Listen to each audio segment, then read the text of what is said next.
The old man sat quietly on the same wooden bench every morning. His name was Henry Walker. He was 78 years old, with silver hair, tired blue eyes, and worn-out clothes that had been patched so many times they barely held together. Most people walked past him without even looking. Some thought he was homeless. Others assumed he was just another lonely old man waiting for time to pass. But no one knew the truth. Years ago, Henry had lived a happy life with his wife, Margaret. They owned a small family bakery in a peaceful town. Every morning, they baked fresh bread together, laughing as the smell of warm cinnamon filled the air. Life wasn't perfect, but it was full of love. Then everything changed. Margaret became seriously ill. Henry sold the bakery, their car, and almost everything they owned to pay for her medical treatment. He never complained, not once. He believed that love was worth every sacrifice. Sadly, despite all his efforts, Margaret passed away on a rainy autumn evening. From that day forward, Henry's world became silent. Without money, without family, without a home. He moved into a tiny rented room that barely had enough space for a single bed and a small table. Every morning, Henry walked to the city park carrying an old paper bag. Inside was a simple lunch: 2 slices of bread, 1 apple, and a bottle of water. That was all he could afford. Still, the poor old man, everyone ignored. Until one stranger changed everything. Have you ever walked past someone without knowing they were carrying a lifetime of sacrifice inside their heart? Every morning, just before the city woke up, an old man walked slowly through Maple Park. His name was Henry Walker. He was 78 years old. His gray hair had almost turned completely white. His hands shook a little with every step. His brown jacket was faded. His shoes were old and cracked. Yet every morning, he smiled, not because life had been kind to him, but because he believed that every new sunrise was a gift. The people around him never noticed. Office workers hurried toward their buildings with coffee cups in their hands. Joggers passed him wearing expensive sports clothes. Luxury cars rolled silently down the streets surrounding the park. No one stopped. No one asked his name. No one wondered why he came to the same bench every single morning. To everyone else, Henry was invisible. But every person has a story. And Henry's story was unlike anything anyone could imagine. Years earlier, Henry had been one of the happiest men in town. He wasn't rich. He never dreamed about becoming rich. He simply wanted a peaceful life. Together with his wife, Margaret, he owned a small neighborhood bakery. It wasn't a famous bakery. It wasn't on television. It didn't have long lines of customers. But everyone who entered left with a smile. Every loaf of bread, every pie, every cookie was made with love. Margaret always laughed while kneading dough. Henry loved watching her smile. He often joked that people came for Margaret's smile more than the bread. She would laugh and throw a little flour at him. Their bakery was filled with warmth, not because of the ovens, because of the people inside. Years passed peacefully. Children who once bought cookies after school became adults. Some even brought their own children back to the bakery. Henry remembered every face, every birthday cake, every family celebration. Money was never their biggest success. Love was. Then, everything changed. Margaret became sick. At first, it was only small headaches, then constant pain. Soon, she became too weak to work. Doctors ordered more tests. Hospital visits became weekly, then daily. Henry sold their second oven, then their delivery van, then the bakery itself. Friends told him to stop. They told him he had already done enough. But Henry answered the same way every time.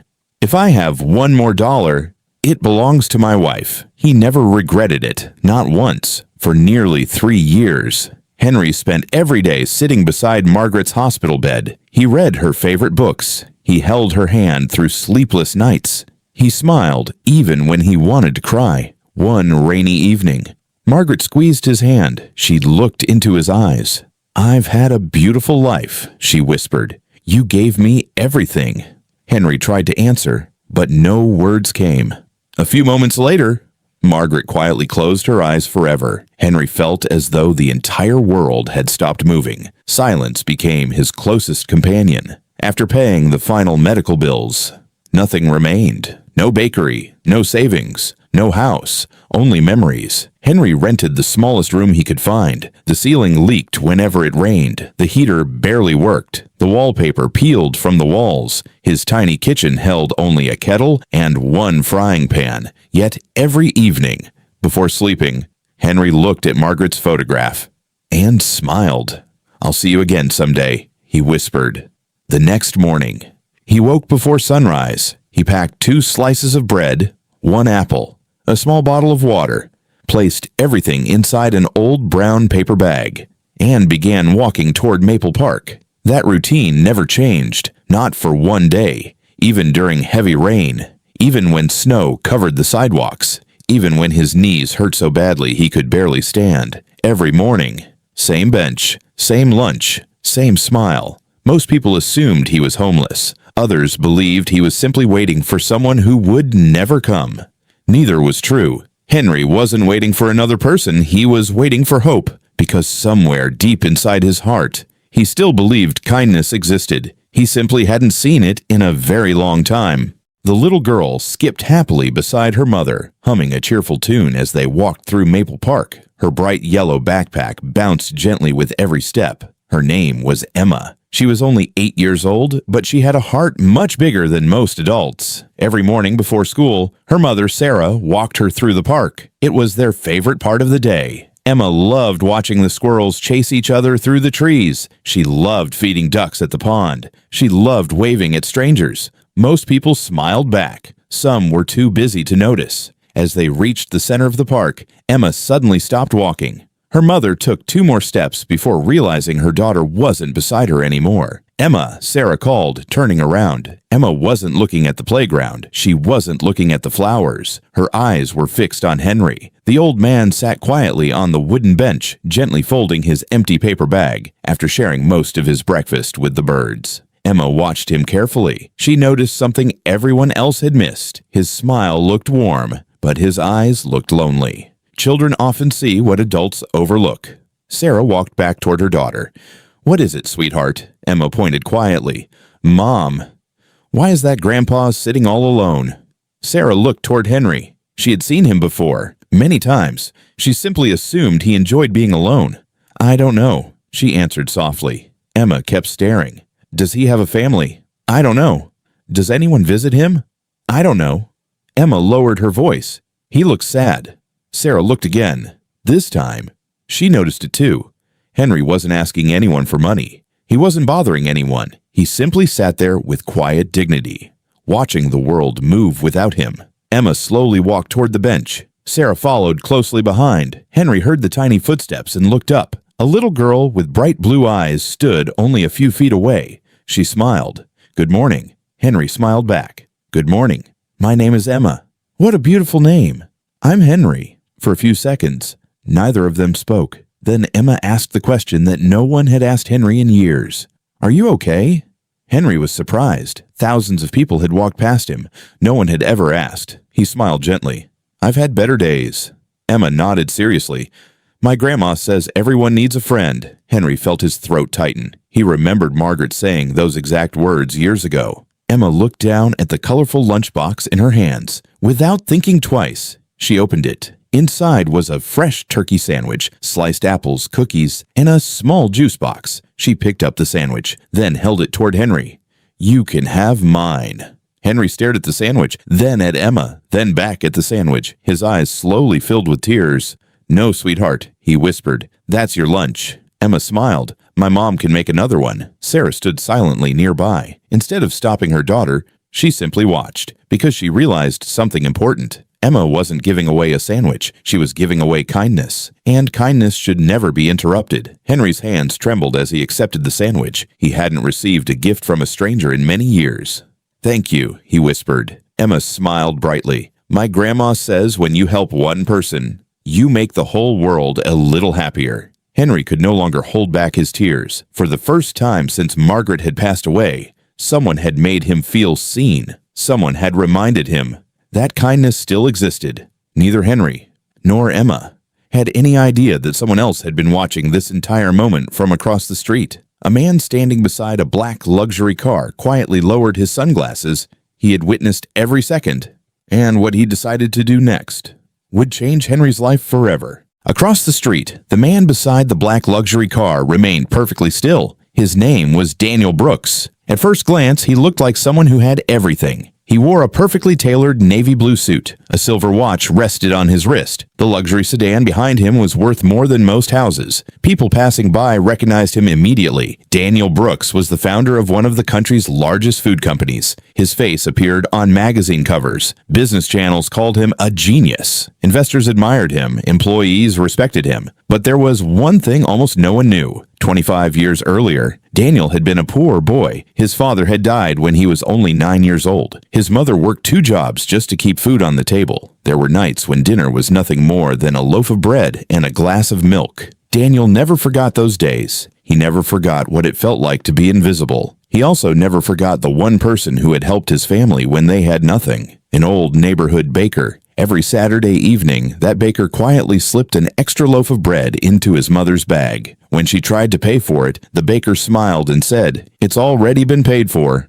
Only years later did Daniel discover the truth. The baker had paid for it himself, week after week, month after month, without asking for recognition, without expecting anything in return. Standing across the street now, watching Henry accept a sandwich from a little girl, Daniel felt those memories rushing back. Something about the old man's gentle smile, the way he thanked the child, the kindness in his eyes.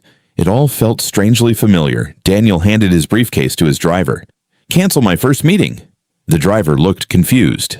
"Sir, the board members are waiting." Daniel didn't even look back. "They can wait." Without another word, he crossed the street toward the park. Henry had just finished thanking Emma when he noticed a well-dressed man walking slowly toward the bench. Daniel stopped a few feet away. Instead of speaking immediately, he simply smiled. "May I sit here?" Henry looked surprised. "Of course." Daniel sat beside him. For a moment, neither man spoke. The park was filled with the sounds of birds singing and children laughing. Finally, Daniel broke the silence. "I saw what happened." Henry smiled softly. "She's a wonderful little girl." Daniel nodded. "She is." After a brief pause, he asked, "Can I ask you something?" Henry looked at him. "Anything." "What did you do before retirement?" Henry laughed quietly. "I never really retired. I simply ran out of work." Daniel smiled politely. "But before that?" Henry looked toward the trees. "I owned a small bakery." Daniel's heart skipped a beat. "A bakery?" Henry nodded. "My wife and I baked bread together for more than 30 years. Daniel leaned forward slightly. "What was it called?" Henry answered without realizing the importance of the question. "Walker's Family Bakery." Everything around Daniel suddenly seemed to disappear. The voices, the traffic, the birds. For a moment, there was only silence. His hands began to shake. He stared at Henry's face, then at the faded photograph sticking out of the old man's jacket pocket. A memory from childhood suddenly became crystal clear. The warm smell of fresh bread, a kind man handing his mother a paper bag, a wooden sign above the bakery door. Walker's Family Bakery. Daniel slowly whispered, "It can't be." Henry looked confused. "Is something wrong?" Daniel's eyes filled with emotion. He swallowed hard before asking one final question. "Years ago, did you ever give free bread to a widow and her little boy?" Henry thought for a moment, then smiled. "There were many families who needed help. If we had extra bread, we shared it." Daniel could no longer hold back his tears. His voice trembled as he spoke. "Mr. Walker, I was that little boy." Henry froze. For several seconds, he simply stared at Daniel, trying to recognize the face of the child he had once helped. Then slowly, a smile spread across his face. "My goodness. Little Danny." Daniel laughed through his tears. "No one has called me that in over 30 years. Without caring who was watching, Daniel stood up and hugged the old baker tightly. People walking through the park slowed down. Some even stopped. No one understood why one of the country's richest businessmen was embracing a poor old man on a weathered park bench. But Daniel understood. Without Henry's kindness all those years ago, his family might not have survived. And today, after decades apart, life had brought them together again. Henry stood frozen for a moment, still trying to believe what had just happened. The successful businessman holding him tightly was the same little boy who had once walked into his bakery wearing worn-out shoes and a shy smile. Henry slowly stepped back and looked into Daniel's face. His eyes were filled with disbelief. "You've grown into a fine man," Henry said with a gentle smile. Daniel wiped away his tears. "I only became this man because someone believed in my family when nobody else did." Henry shook his head. "I only gave your mother a few loaves of bread." Daniel smiled. "No, Mr. Walker, you gave us hope." There was a long silence. People passing through the park glanced curiously at the two men. Some recognized Daniel Brooks immediately. A few even stopped to take pictures from a distance. Daniel noticed. He turned to his security team. "No cameras, no interviews. This is private." The guards politely asked everyone to keep their distance. Daniel looked back at Henry. "I've spent years searching for Walker's family bakery. I wanted to thank the man who changed my childhood." Henry lowered his eyes. "The bakery is gone. I had to sell everything when Margaret became sick." Daniel nodded quietly. "I know what it feels like to lose someone." Henry looked surprised. Daniel's smile faded. "My mother passed away 5 years ago. Every success I've achieved. I wish she could have seen it." Henry gently placed a hand on Daniel's shoulder. "I'm sure she did." Daniel took a deep breath. "I built the biggest food company in the state. I own restaurants, bakeries, and factories, but none of them ever felt as special as your little bakery." Henry smiled sadly. It wasn't the building. It was Margaret. She made every customer feel like family. Daniel looked thoughtful. "Then let's bring that feeling back." Henry laughed softly. "I'm 78. My hands shake. My knees hurt. I can barely carry groceries." Daniel smiled. "I'm not asking you to work. I'm asking you to teach." Henry frowned. "Teach?" Daniel nodded. "My company trains hundreds of young bakers every year. They know recipes. They know business. But they don't know kindness. They don't know why people remember a bakery for 50 years. Henry remained silent. Daniel continued. "I want them to learn from the man who taught me that feeding someone's heart is more important than feeding their stomach." Henry's eyes became watery again. No one had ever spoken about him that way. For years, he believed his life had ended the day Margaret died. Now, someone was reminding him that his story wasn't over. Daniel reached into his jacket pocket and removed a small envelope. He placed it gently into Henry's hands. Henry looked confused. "What is this?" "A gift." Henry immediately tried to hand it back. "I can't accept money." Daniel smiled. "I knew you'd say that, so don't open it yet. Just promise me you'll read it tonight." Reluctantly, Henry nodded. "I promise." At that moment, Emma and her mother walked back through the park after school. Emma immediately spotted Henry. She ran toward the bench. "Mr. Henry!" Henry's face lit up with joy. "There you are."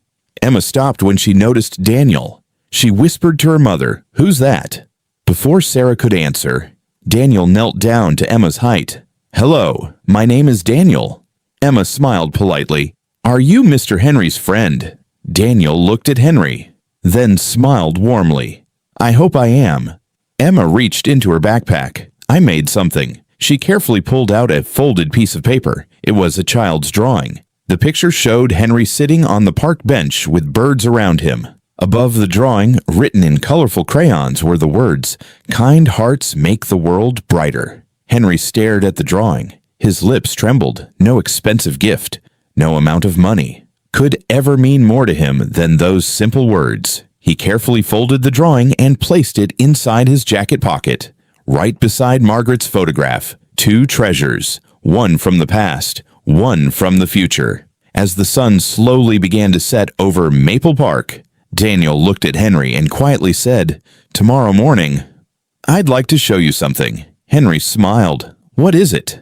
Daniel's eyes sparkled, a surprise. Henry had no idea that by this time, tomorrow, his entire life would be changed. For 6 part, Henry barely slept that night. He placed Daniel's envelope on the small wooden table beside his bed and stared at it for several minutes. His tiny apartment was silent except for the sound of rain tapping against the window. The room was simple: a narrow bed, a worn-out chair, a small kettle in the corner, and one faded photograph of Margaret resting on the shelf. Henry picked up the picture and smiled. "Something wonderful happened today," he whispered. "I wish you had been there to see it." He carefully opened the envelope. Inside